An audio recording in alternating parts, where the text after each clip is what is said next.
అన్ని రకాల సదుపాయాలు అనగా పార్కులు, కమ్యూనిటీ హాళ్ళు, వాణిజ్య ప్రాంతాలు, పాఠశాలలు మొదలైనవి ఉండేటట్లు ప్రణాళిక రూపొందిస్తున్నాం.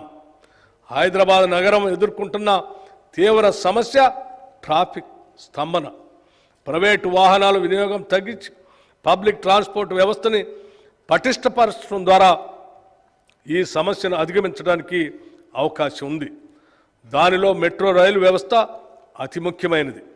ప్రస్తుతం 3 ట్రాఫిక్ కారిడార్లలో మెట్రో సౌకర్యం ఉంది.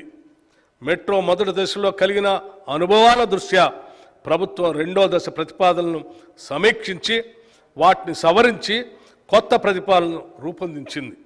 వివిధ వర్గాల అవసరాలను తీర్చడంతో పాటు నగరంలోని అన్ని ప్రాంతాలు సమానంగా అభివృద్ధి చెందాలన్న లక్ష్యంతో ప్రభుత్వం 78.4 కిలోమీటర్ల పొడవు ఉన్న 5 ఎక్స్టెండెడ్ కారిడార్లను 24,042 కోట్ల రూపాయలతో అభివృద్ధి పరుస్తుంది. ఇందులో భాగంగా మెట్రో రైలుని పాత నగరానికి పొడిగించి దాన్ని శంషాబాద్ విమానాశ్రయానికి అనుసంధానం చేస్తాం. అలాగే ప్రస్తుతం ఉన్న కారిడార్లను నాగోల్ నుండి ఎల్బీ నగర్ వరకు విస్తరిస్తాం. నాగోల్, ఎల్బీ నగర్ మరియు చంద్రాయణగుట్ట స్టేషన్లను ఇంటర్చేంజ్ స్టేషన్లుగా అభివృద్ధి చేస్తాం. మియాపూర్ నుండి పటాన్ చెరువుకు, ఎల్బీ నగర్ నుండి హయత్ నగర్ వరకు మెట్రో రైలు సౌకర్యాన్ని పొడిగించాలని కూడా ప్రణాళిక సిద్ధం చేశాం. హైదరాబాద్ విపత్తు నివారణ మరియు ఆస్తుల పరిరక్షణ సంస్థ హైడ్రా రాష్ట్ర ప్రభుత్వం నగరాభివృద్ధిపై ప్రత్యేక దృష్టి పెట్టింది. హైదరాబాద్ మరియు ఔటర్ రింగ్ రోడ్డు వరకు గల ప్రాంతాలను కోర్ అర్బన్ రీజియన్గా గుర్తించి వాటి అభివృద్ధికి ప్రత్యేకంగా ప్రణాళికలు తయారు చేస్తున్నాం. ఈ ప్రాంత జనాభా రాష్ట్ర జనాభాలో 48.6% ఉంది. రాష్ట్ర ఆర్థిక మరియు జిఎస్డిపి పురోగతిలో ఈ ప్రాంతం అత్యంత కీలకం. తెలంగాణ రాష్ట్రంలో పట్టణ జనాభా వృద్ధి రేటు సాలీనా 3.2% ఉంది. ఇది జాతీయ సగటు కంటే ఎక్కువ. ఐటీ, ఫార్మా, డిఫెన్స్, ఏరోస్పేస్లకు సంబంధించిన పరిశ్రమలు బాగా అభివృద్ధి చెందటం వల్ల హైదరాబాద్ నగర శివారుల్లో పట్టణీకరణ వృద్ధి రేటు అత్యధికంగా కనిపిస్తుంది. ఇది గత కాంగ్రెస్ ప్రభుత్వాల హైదరాబాద్ నగరాభివృద్ధికి చేసిన కృషికి ఫలితం. ఒక రకంగా ఔటర్ రింగ్ రోడ్డును నగర సరిహద్దుగా పరిగణించవచ్చు. ఔటర్ రింగ్ రోడ్డు పరిధిలో హైదరాబాద్ నగరంతో పాటు ఇతర పట్టణ, గ్రామీణ, స్థానిక సంస్థలు అనేకం ఉన్నాయి. ఆయా ప్రాంతాల మధ్య పౌర సేవలలో సామ్యత లేదు. జిహెచ్ఎంసీలో ఒక విపత్తు నిర్వహణ వ్యవస్థ ఉన్నప్పటికీ ఓఆర్ఆర్ పరిధిలో ఉన్న ఇతర పట్టణ ప్రాంతాల్లో ఇలాంటి వ్యవస్థ లేదు. ఈ సమస్యను ఎదుర్కోవటానికి తెలంగాణ ప్రధాన పట్టణ ప్రాంతంలో తెలంగాణ కోర్ అర్బన్ రీజియన్ విపత్తుల నిర్వహణ కోసం ఒక ఏకీకృత సంస్థను ఏర్పాటు చేయాలని ప్రభుత్వం నిర్ణయించింది. జిహెచ్ఎంసీతో పాటు హైదరాబాద్, రంగారెడ్డి, మేడ్చల్, మల్కాజ్గిరి, సంగారెడ్డి జిల్లాలు ఈ టీసీయూఆర్ పరిధిలోకి వస్తాయి. పట్టణ విపత్తులను నివారించడానికి, వాటిని ఎదుర్కోవటానికి తీసుకోవాల్సిన చర్యలను చేపట్టడంతో పాటు ఎటువంటి విపత్కర పరిస్థితినైనా ఎదుర్కొని తక్షణ రక్షణ చర్యలు తీసుకునే విషయంలో జాతీయ, రాష్ట్రేతర సంస్థలతో సమన్వయం సాధించడం హైదరాబాద్ విపత్తు నివారణ మరియు ఆస్తుల పరిరక్షణ సంస్థ హైడ్రా చేస్తుంది. ఈ సంస్థలో ఆస్తుల పరిరక్షణకు, విపత్తుల నిర్వహణకు ప్రత్యేక విభాగాలు ఉంటాయి.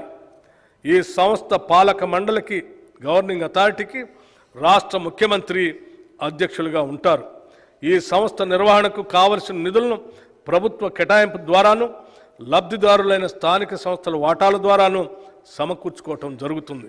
ఈ సంస్థ వల్ల విపత్తుల నివారణ, నిర్వహణ సమర్థవంతంగా నిర్వహించడం సాధ్యమవుతుంది. మూసీ నది ప్రక్షాళన, మూసీ రివర్ ఫ్రంట్ డెవలప్మెంట్ ప్రాజెక్టుకు మా ప్రభుత్వానికి అత్యంత ప్రాధాన్యం. ఈ ప్రాజెక్టులో భాగంగా మూసీ నది తీర ప్రాంత పర్యావరణ వ్యవస్థను పునరుద్ధరించాలని భావిస్తున్నాం. ఈ ప్రాజెక్టు వల్ల సుమారు 110 చదరపు కిలోమీటర్ల పట్టణ ప్రాంతం పునర్జీవనం చెందుతుంది. అలాగే నదీ తీర ప్రాంతంలో కొత్త వాణిజ్య నివాస కేంద్రాలు వెలిసి పాత హెరిటేజ్ ప్రాంతాలు కొత్తదనాన్ని సంతరించుకుంటాయి. మూసీ నది పరివాహక ప్రాంత అభివృద్ధి ప్రాజెక్టు వల్ల జల నిర్వహణలో ఎదురయ్యే సంక్లిష్ట సమస్యలను పరిష్కరించుకోవచ్చు. పర్యావరణానికి నష్టం కలగని విధంగా మౌలిక సదుపాయాలను కల్పించుకోవచ్చు. ఈ ప్రాజెక్టులో రిక్రియేషన్ జోన్లు, పాదచార జోన్లు, పీపుల్స్ ప్లాజాలు, చిల్డ్రన్ థీమ్ పార్కులు, ఎంటర్టైన్మెంట్ జోన్లు అభివృద్ధి చేస్తాం. ఈ ప్రాజెక్టు యొక్క ముఖ్య లక్ష్యాలు ఆర్థిక కూడలి ఏర్పాటు, జీవన ప్రమాణాల పెరుగుదల, వారసత్వ సాంస్కృతిక సంపదను పరిరక్షించడం, నగర ప్రతిష్టను ఇనుమడింపజేయటం, పర్యాటక కేంద్రంగా తీర్చిదిద్దటం, పర్యావరణాన్ని మెరుగుపరచడం, మౌలిక సదుపాయాల్ని అభివృద్ధి పరచటం. ఈ లక్ష్యాలను సాధించే దిశగా ఇప్పటికే సామాజిక ఆర్థిక అనుభవ సర్వే, సోషియో ఎకనామిక్ ఎంజాయ్మెంట్ సర్వేను చేపట్టడానికి రెవెన్యూ శాఖలో 33 బృందాలను ఏర్పాటు చేశాం. మూసీ అభివృద్ధి లండన్ నగరంలో ఉన్న థేమ్స్ నదీ పరివాహక అభివృద్ధి తరహాల్లో జరుగుతుంది.